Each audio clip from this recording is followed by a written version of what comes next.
Look at you, not like the world looks at you, not with those half-open eyes, those fake little smirks, those quiet calculations they make when you walk into a room.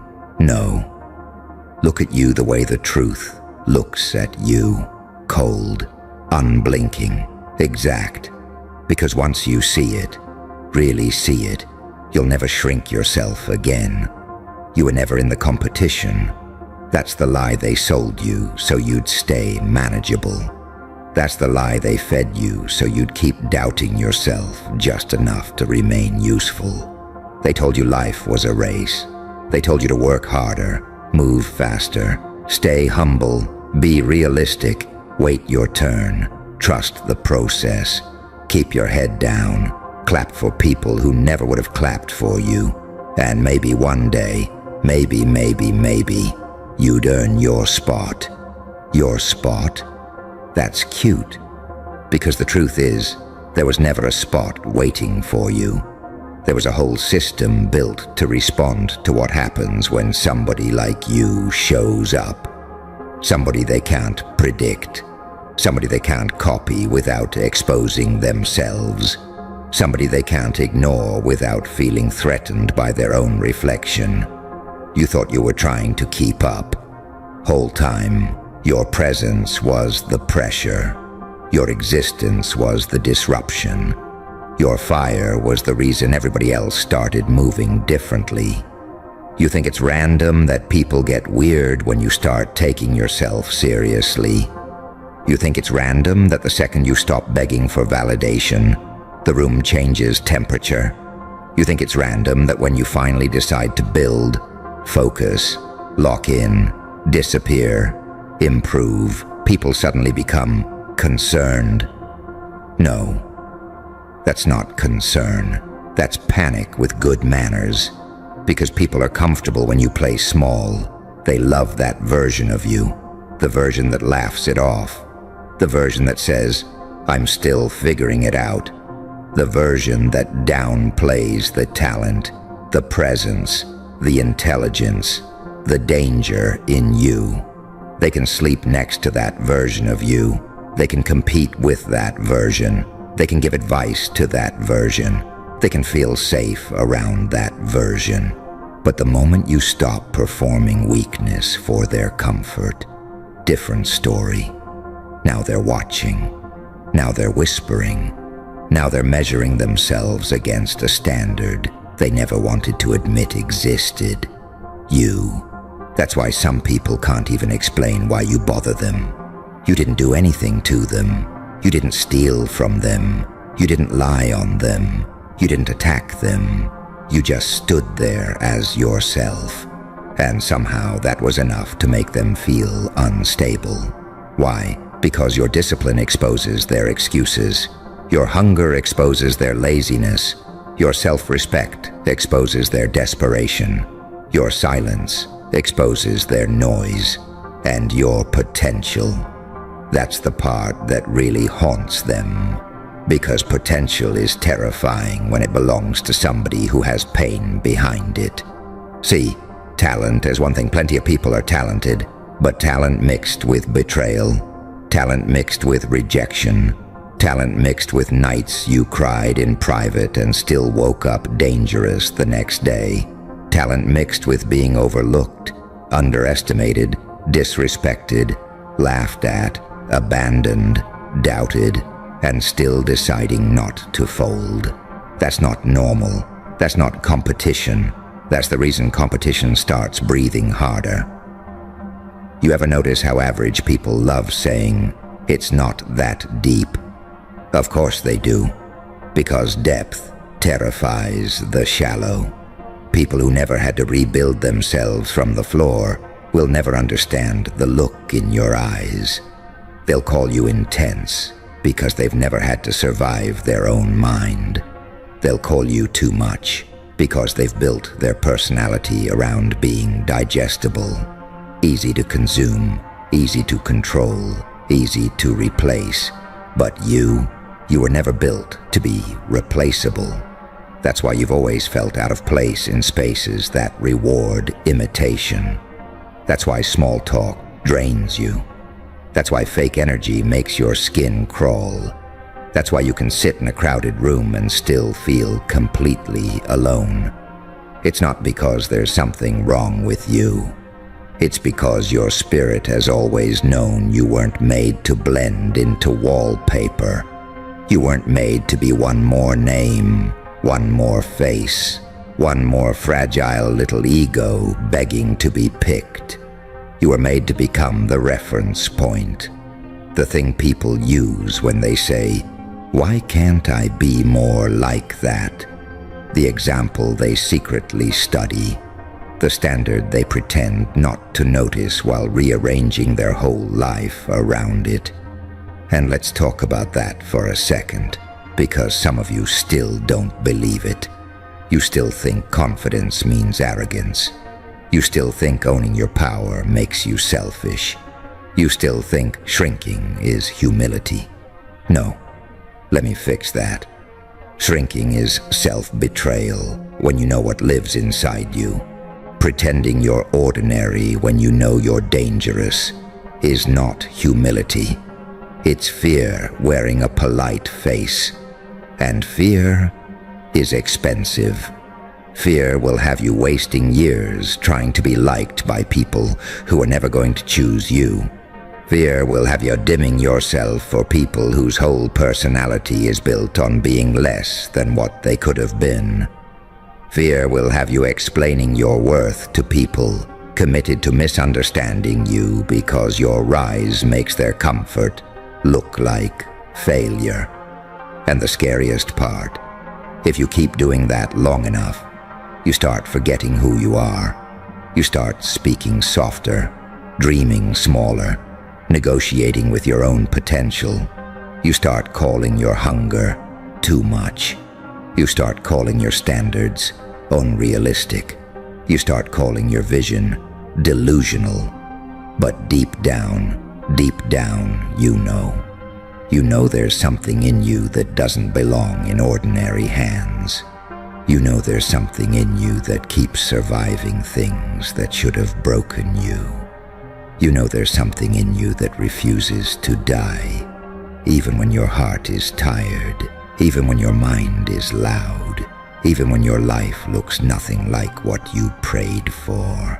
That thing in you, that's the truth. That's the reason you can't fully give up.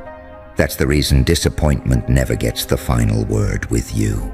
That's the reason every time life tries to bury you, something in you starts clawing upward with blood on its teeth. You keep calling it resilience. I call it evidence. Evidence that you were never meant to chase what was already beneath you. Evidence that your path was never about joining the race. It was about becoming the reason everybody else started running. Think about your whole life. How many times did people underestimate you because you were quiet? How many times did they mistake your patience for weakness? How many times did they think your kindness meant you had no edge? How many times did they assume that because you weren't loud, you weren't lethal? That's the thing about people. They trust appearances. They worship packaging. They confuse noise with power. They think the loudest person in the room is the strongest one. Meanwhile, the real threat is usually the one who says less, sees more, feels everything, remembers details, moves with intention, and doesn't announce the storm before it lands. That's you. And once you understand that, your whole life changes. Because then you stop trying to prove yourself to spectators. You stop arguing with people committed to seeing you wrong. You stop chasing applause from people who only clap when you stay convenient. You stop seeking permission. You stop asking, "Do I belong here?" And you start asking the only question that matters. What happens to this place when I fully become myself? That's when the game flips.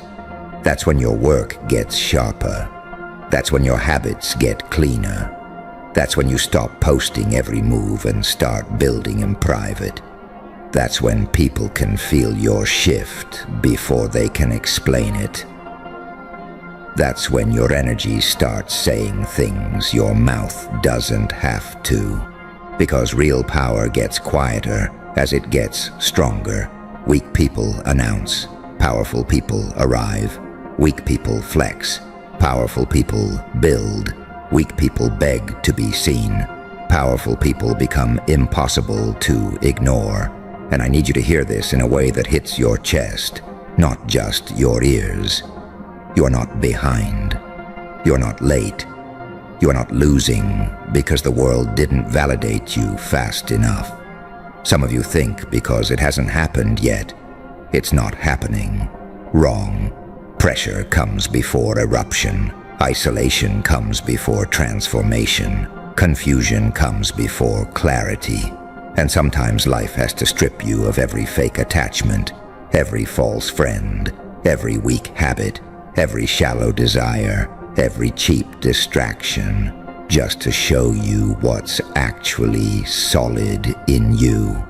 That season where nobody checked on you. That season where you felt invisible. That season where you kept pouring and got nothing back.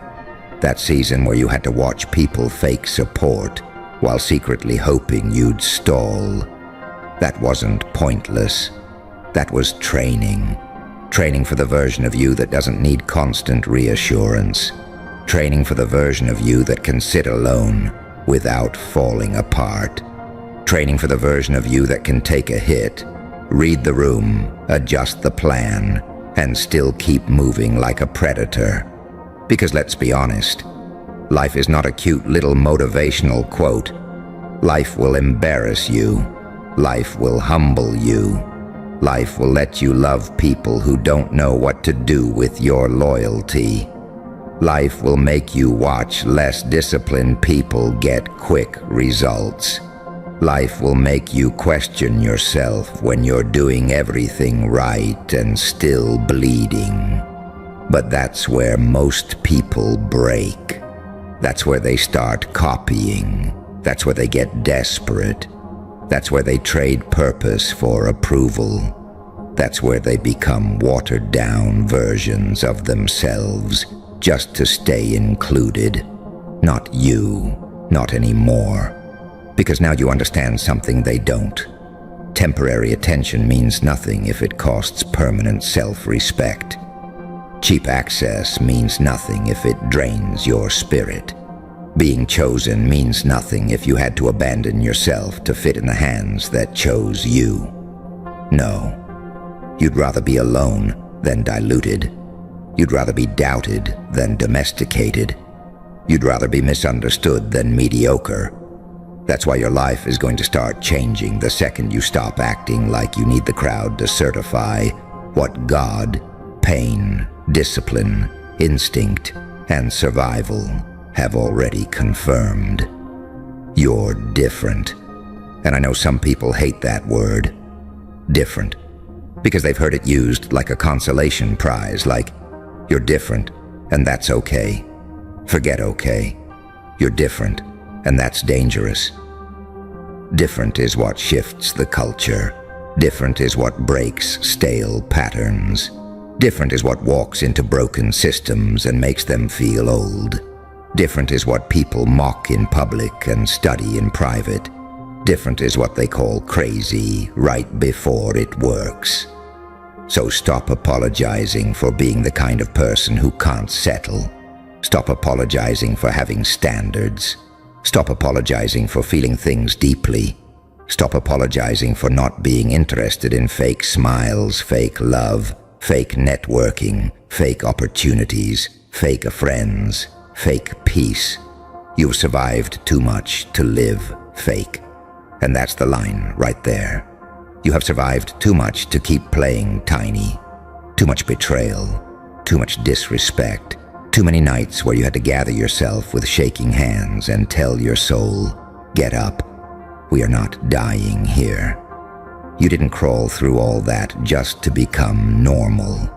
You didn't survive all that pain just to become passive. You didn't take all those hits just to hand your identity over to the opinions of people who quit on themselves years ago. No. That pain was expensive. Make it mean something. Turn it into standards. Turn it into discipline. Turn it into vision. Turn it into boundaries so sharp that weak intentions cut themselves trying to touch you. Turn it into focus so clean that distractions feel insulting. Turn it into presence so strong that people feel exposed around you. Because that's what power really is. Not shouting, not flexing, not pretending you don't care. Real power is knowing exactly who you are, exactly what you carry, exactly what you refuse, and exactly how far you're willing to go for the life with your name on it. Real power is walking away without needing revenge, because your future is punishment enough for everybody who played with you. Real power is staying solid when people project their insecurity onto you. Real power is building when nobody's watching. Real power is controlling your impulses when chaos would be easier. Real power is choosing growth over ego, even when your ego is screaming. And don't get it twisted. This path is not soft. When you become the standard, you lose access to average comfort. You lose the luxury of moving sloppy. You lose the excuse of pretending you don't know better. You lose the right to keep sleeping on yourself. Because once awareness hits, ignorance becomes a choice. And now, you know. You know you're not here to fit into somebody else's shallow little ranking system. You know you're not here to beg for front row seating in rooms built by cowards. You know you're not here to collect approval from people who don't even approve of themselves. You know you are the disruption, the pressure, the mirror, the challenge, the example, the thing they feel when they realize excuses won't save them anymore. That's why your name carries energy in rooms you're not even in. That's why some people bring you up for no reason. That's why your silence gets interpreted. That's why your growth makes people defensive. Because whether they admit it or not, your existence forces a decision. Rise, or keep pretending. And a lot of people would rather hate you than face themselves. Let them. Their discomfort is not your emergency. Their insecurity is not your burden. Their projection is not your identity. You do not have to step down so broken people can feel tall. You do not have to explain your hunger to people addicted to mediocrity. You do not have to make yourself easier to digest for minds committed to staying small. You are not here to be easy to swallow. You are here to wake things up, including yourself, especially yourself. Because the biggest battle was never with them. It was always with the part of you that almost believed them. The part of you that started doubting your instincts. The part of you that got tired and nearly settled. The part of you that confused delay with denial. The part of you that looked at rejection and thought it meant you weren't enough. It didn't.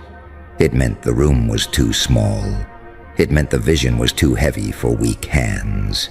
It meant your next level required losing people addicted to your lower one. That's all. So now what? Now you stop waiting for the world to announce what you already know. Now you get ruthless about your energy. Now you protect your mind like your life depends on it, because it does. Now you stop handing your attention to things that poison your spirit. Now you move like every habit matters, because it does. Now you start respecting yourself in private, not just in public. Because that's the difference. Anybody can look powerful for an hour. Anybody can post confidence. Anybody can talk like a monster when life is calm. But who are you when nobody's clapping? Who are you when it's boring? Who are you when you're tired? Who are you when your feelings are bleeding and the mission still needs discipline? That's where identity gets proven. That's where the standard is built. Not in the spotlight, in the repetition, in the lonely reps, in the quiet decisions, in the moments where you choose the harder right over the easier wrong. That's where people like you separate. That's where legends stop looking like regular people. One decision, then another, then another, then another. No applause, no audience, no guarantee, just code. And once that code gets in your blood, it's over.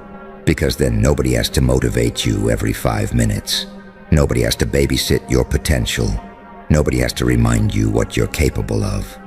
You know, you remember, you move.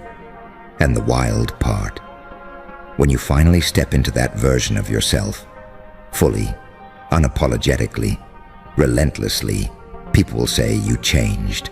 Of course you changed. You finally got tired of carrying greatness like it was something to be ashamed of. You finally got tired of dragging your own name through small rooms. You finally got tired of making yourself bite-sized for people who are choking on the truth anyway. You changed because you remembered. You were never one of the names on the list. You were the reason the list existed. You were never another player on the board. You were the reason the board had to be built. You were never one more person in the crowd. You were the pressure that made the crowd look over its shoulder. So stand like it, work like it, think like it, protect your peace like it, cut off what weakens you like it, train like it, speak like it, walk into every room like your energy should match the truth, not your past wounds. Because your wounds are real, yes, but they are not your rank. They are not your ceiling. They are not your final form. They are proof that hell took a swing and failed to erase you. And if hell couldn't erase you, what exactly makes you think a little rejection can stop you? What makes you think delay can kill you? What makes you think being doubted changes what's in you? It doesn't. It never did. The truth was always the truth. Before they noticed, before they applauded, before they copied, before they feared it, before they named it, you were always that. The only thing changing now is that you're done pretending not to know.